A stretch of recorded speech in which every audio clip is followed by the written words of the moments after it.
गरीब सास बहू पर ठंड और बारिश का कहर। माँ ये लो माचिस, माँ बाहर बहुत ठंडी हो रही है, ठंडी ठंडी हवा चल रही है, मौसम भी सही नहीं लग रहा, आज आप कंबल निकाल ही तो। माँ मुझे तो बहुत ठंड लग रही है। माँ जी, बच्चे देखो कैसे ठंड में कांप रहे हैं, चलिए लैंप जलाकर आज जल्दी से कंबल निकाल लेते हैं। शीतल लैंप जलाकर संदूक से अपनी सास के साथ मिलकर 2 कंबल निकालती है जो कि एक फटा होता है। माँ जी, हमारे पास तो सिर्फ 2 ही कंबल हैं, जिसमें से एक फटा है और एक छोटा सा है। इन 2 कंबल से इतने बड़े परिवार का क्या होगा? बहू, अभी तो ठंड शुरू हुई है, ज्यादा ठंड नहीं है, ये 2 कंबल काफी हैं। और ठंड बढ़ने से पहले मैं विनोद से कहूंगी कि वो 1 कंबल और ले आए।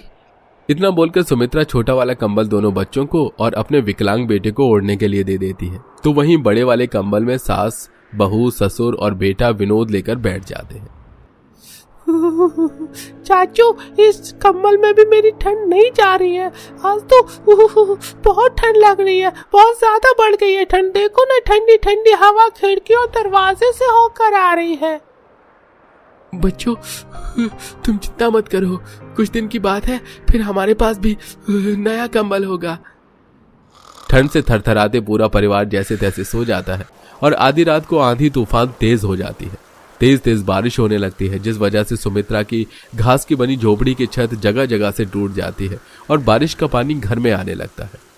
हे भगवान, इस छत को भी अभी टूटना था। बारिश के पानी के छींटे कितनी ज्यादा तादाद में घर में आ रहे हैं। माँ, पापा, भाभी, घर के उस कोने में चलते हैं, वहां बारिश का पानी नहीं आ रहा है, हम वहीं पर बैठकर सब रात गुजार लेंगे। इस तरह पूरा परिवार कंबल ओढ़कर दीवार के सहारे टेक लगाकर सारी रात ठंड सहता है। अब जैसे ही सुबह थोड़ी सी बारिश कम होती है, विनोद, सुमित्रा और शीतल अपने अपने काम के लिए निकल जाते हैं। और जैसे ही सुमित्रा लॉन्ड्री पहुंचती है, वहां का मालिक सुमित्रा से कहता है, अरे सुमित्रा बहन, कल से तुम्हें यहाँ आने की जरूरत नहीं है, ठंड आ चुकी है। अब ठंड में सर्दियों के कपड़े आते हैं और सर्दियों में तो तुम्हारे हाथों में सूजन आ जाती है। तुम सर्दियों के कपड़े साफ नहीं कर पाती और मैं मुफ्त में किसी को पैसे नहीं दे सकता, इसलिए तुम सर्दी खत्म होने के बाद आ जाना। मालिक, ऐसा मत करो, अचानक से ठंड बढ़ गई है, बाहर तेज बारिश हो रही है। इस बार ठंड में न सिर्फ ठंड का कहर हम गरीब पर टूटा है, बल्कि बारिश का भी कहर हम पर टूट चुका है। मालिक, ऐसे में थोड़ा रहम खाओ। माफ करना सुमित्रा बहन, पर मैं मुफ्त में किसी को तनख्वाह नहीं दे सकता। सुमित्रा हाथ जोड़कर विनती करती है, पर मालिक उसकी एक नहीं सुनता और उसे काम से निकाल देता है। अब इसी तरह 2 दिन बीत जाते हैं, पर बारिश नहीं रुकती और बारिश की वजह से पूरे परिवार को अपने टूटे घर के एक कोने में फटे कंबल में ठंड गुजारनी पड़ती है। देखते ही देखते बारिश तेज होने लगती है, जिस वजह से 2 दिन बीत जाते हैं, पर ना तो शीतल कोठी जा पाती है और ना ही मजदूरी करने के लिए विनोद। माँ बहुत ठंड लग रही है, अब तो घर के अंदर बारिश का पानी आ रहा है। आखिर आप सब के साथ मिलकर कब तक बारिश का पानी घर से निकालेंगे? ये पानी बहुत ठंडा है। बच्चों, बस कुछ दिन की बात है, जैसे ये बारिश रुकेगी हम कंबल भी ले आएंगे और अपने घर की मरम्मत भी करवाएंगे। 2 दिन हो गए मैं मजदूरी के लिए नहीं गया, कहीं ऐसा ना हो इस बारिश की वजह से काम बंद हो जाए। बहू, अब तेरी ही नौकरी पर ये घर चलेगा। बारिश के चलते अभी विनोद को कहीं मजदूरी नहीं मिलेगी और मुझे भी मालिक ने काम से निकाल दिया है। अगर तू भी इस घर में रहेगी बारिश के चक्कर में, तो कहीं मालकिन तुझसे भी नाराज ना हो जाए। सुमित्रा के कहने पर शीतल बारिश में भीगती हुई अपनी मालकिन के घर जाती है, जहां उसकी मालकिन उस पर भड़कने लगती है। अब आई हो तुम, 2 दिन कहाँ थी? घर का काम कौन करेगा? फ्री की पगार चाहिए, 2 दिन के पैसे काटूंगी मैं तुम्हारे। वो मालकिन, बाहर बारिश बहुत ज्यादा हो रही है और घर के हालात थोड़ी ठीक नहीं थे, माफ करना, पर मैं कल से टाइम पर आऊंगी। बारिश और ठंड तो बस बहाना है, पर अगर कल भी तुम लेट आई ना, या अब तुमने छुट्टी करी, तो मैं तुम्हें नौकरी से निकाल दूंगी। रिया शीतल को डांट तो देती है, पर जब ये देखती है कि शीतल पूरी भीगी हुई है, तो वो उसे तौलिया और गर्म कपड़े लाकर देती है और उससे कहती है, इतनी ठंड हो रही है बाहर, ये नहीं कि कोई शॉल या स्वेटर पहन कर आओ। ये लो, ये कपड़े पकड़ो और जाते हुए शाम को अपने बच्चों के लिए कुछ स्वेटर लेती जाना। मेरे घर में कुछ खराब स्वेटर रखे हैं। शुक्रिया मालकिन, मुझ गरीब की हालत समझने के लिए। शीतल कपड़े बदल के घर के सारे काम खत्म कर लेती है और जब वो अपने घर के लिए निकलती है तो देखती है कि अभी बारिश हो रही है और पूरे रोड पर पानी भर गया है। पर उसे अपने घर परिवार की चिंता सताती है, इसलिए वो भीगती हुई बारिश में अपने घर जाती है, जहां वो देखती है कि उसके घर में थोड़ा थोड़ा पानी भरा है और उसके बच्चों की तबीयत खराब हो गई है। बच्चों बीमार मत पड़ो, देखो मैं तुम्हारे लिए गर्म कपड़े लेकर आई हूँ। बहू तू कितना कांप क्यों रही है? बहू तू तो पूरी गीली है। बहू तेरी भी तबीयत खराब हो जाए इससे पहले तू कंबल में बैठ जा, मैं आग जला देती हूँ।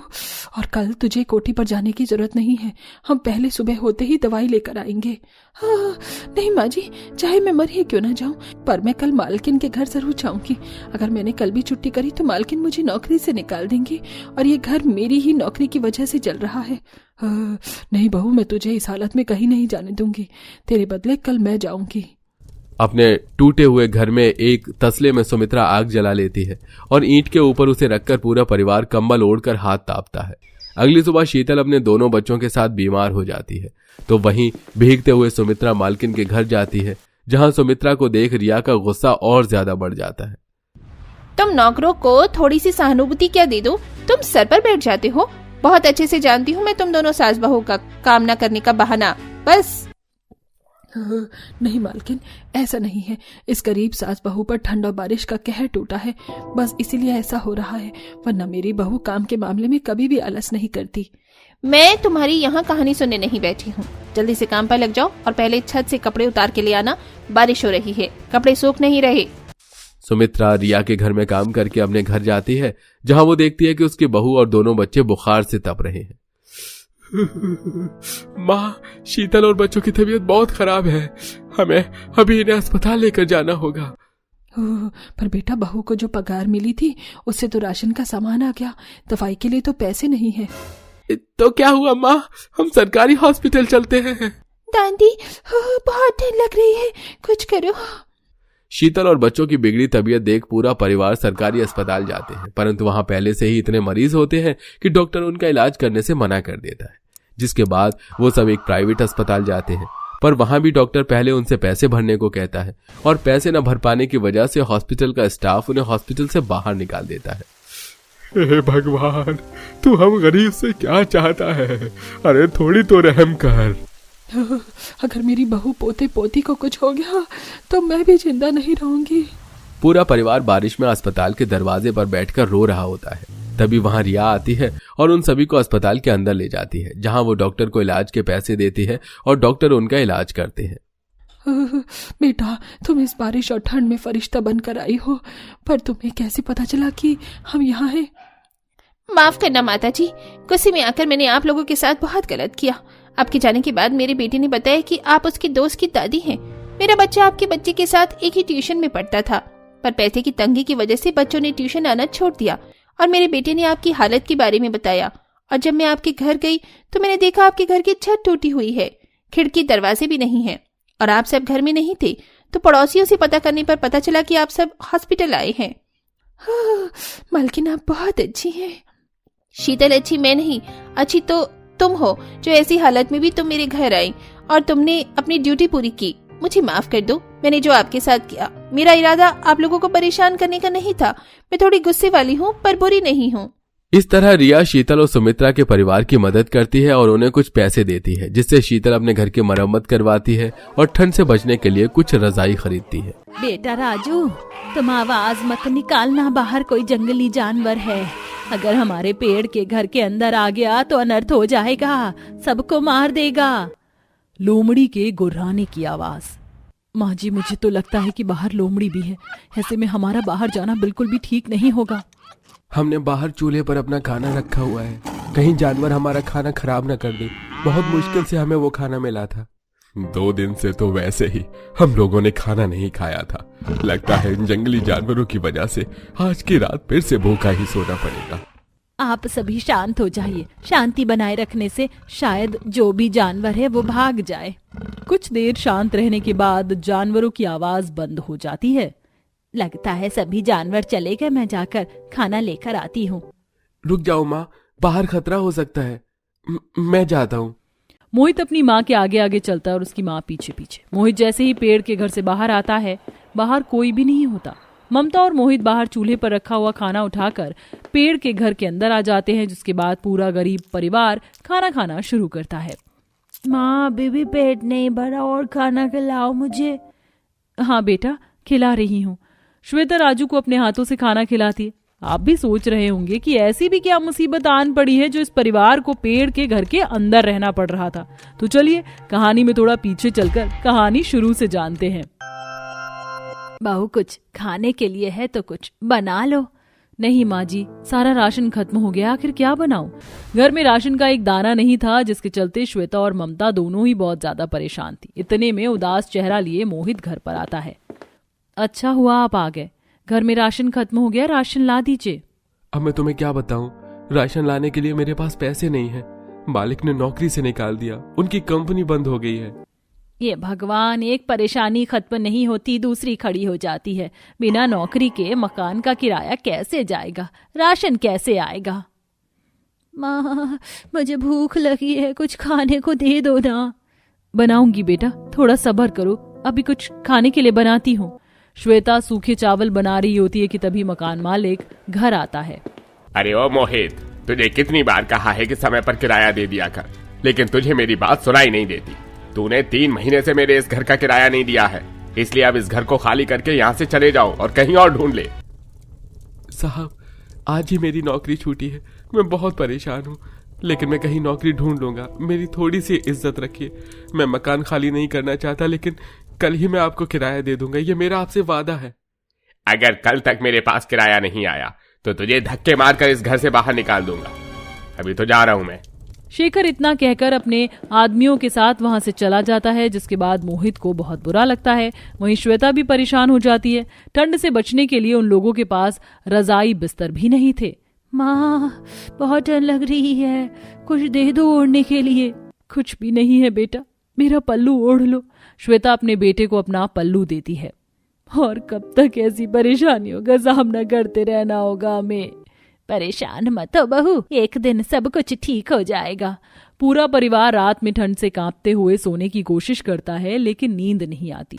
मोहित भी सारी रात यही सोचता है कि अगले दिन में मालिक को पैसे कहां से दूंगा। अगला दिन शुरू होता है और सवेरे ही शेखर किराया लेने आ जाता है। मैंने कहा था ना, कल सुबह ही मुझे किराया चाहिए। ला निकाल किराया। मालिक, शाम तक का समय तो दे दीजिए बस। कभी शाम तो कभी अगला दिन। अब तो तुझे यह घर खाली करना ही होगा। अब मैं तुझे यहाँ नहीं रुकने दूंगा। ऐसा कहकर शेखर उसे घर से निकाल देता है। बेचारा गरीब परिवार ठंड में यहाँ वहाँ ठोकर खाने लगता है।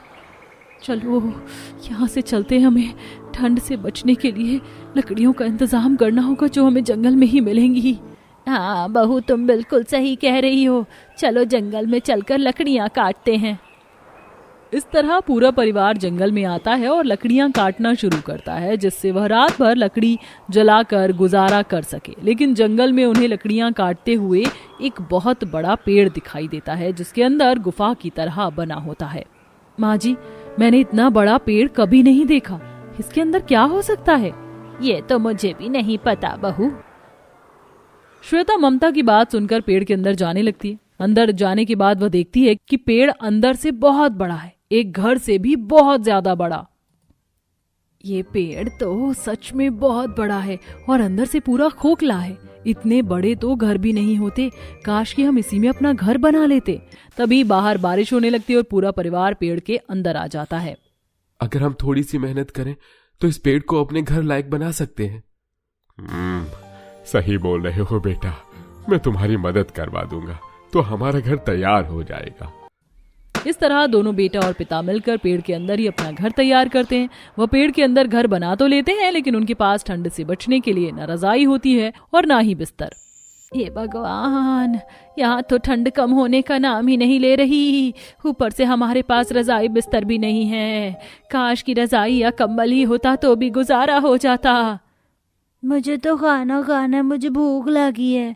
राजू के भूख भूख चिल्लाने की वजह से माँ और पिता दोनों को दया आ जाती है।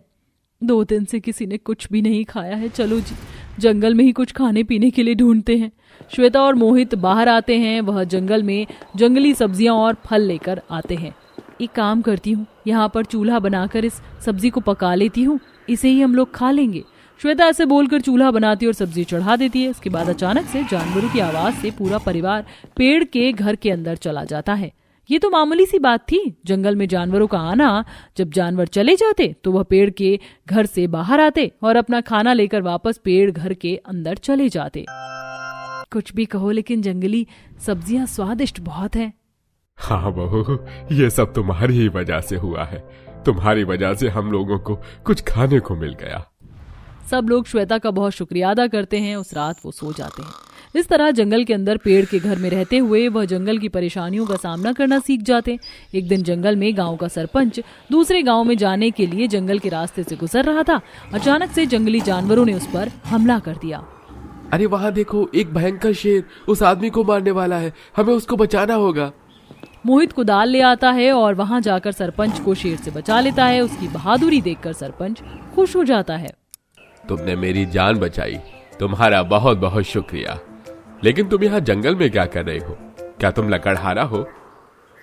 नहीं सरपंच जी, मैं तो गरीब आदमी हूँ, मेरे पास कोई घर नहीं है। बस ठंड में फिलहाल अपने गरीब परिवार के साथ पेड़ के घर में गुजारा कर रहा हूँ। पेड़ का घर सुनते ही सरपंच हैरान रह जाता है, जिसके बाद मोहित सरपंच को अपना गरीब पेड़ का घर दिखाता है। उनकी ये परेशानी देखकर सरपंच उन्हें कहता है, तुमने अपनी बहादुरी से मेरी जान बचाई और मेरा साथ भी दिया, इसलिए मैं तुम्हें गांव में अपनी जमीन पर एक घर बना कर दूंगा जिसमें तुम आराम से रह लेना। ये सुनते ही मोहित की आंखों में आंसू आ जाते हैं और वह हाथ जोड़कर सरपंच के पैरों को छूता है। सरपंच जी, आपका बहुत बहुत शुक्रिया। सरपंच वहां से चला जाता है। अगले ही दिन गांव के लोग उन्हें जंगल से लेने आते हैं। गांव में अब सरपंच द्वारा उनके पास खुद का घर होता है, लेकिन उनके पास ठंड से बचने के लिए गर्म रजाई बिस्तर नहीं थे। रात भर उन्हें ठंड में ही परेशान होना पड़ता है। एक दिन सरपंच मोहित और उसकी पत्नी श्वेता को अपने पास ही काम पर लगा लेता है। यह मेरे खेत है और आज से तुम्हें जंगल में पेड़ के अंदर रहने की जरूरत नहीं है।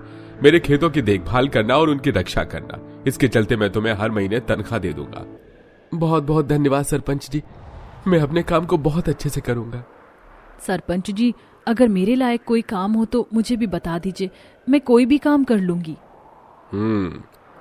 तुम्हारे लिए भी मेरे पास एक काम है। मेरी बूढ़ी माँ है, उनकी देखरेख के लिए कोई नहीं है। अगर तुम उनकी देखरेख अच्छे से करोगी तो मैं बदले में तुम्हें हर महीने तनख्वाह देता रहूंगा। इस तरह श्वेता को भी सरपंच के पास काम मिल जाता है। वह दोनों ठंड में काम भी करते हैं और मेहनत करके पैसा कमाते। अपनी मेहनत के पैसों से वह एक रजाई, बिस्तर, कंबल खरीद कर लाते हैं। साथ में एक हीटर भी लेकर आते हैं। आखिर तुम्हारी मेहनत रंग लाई। वो भी दिन थे जब हमने जंगल में रहकर बहुत ही मुसीबत का सामना किया। इस तरह गरीब बहू अपने परिवार के साथ खुशी खुशी रहने लगती है।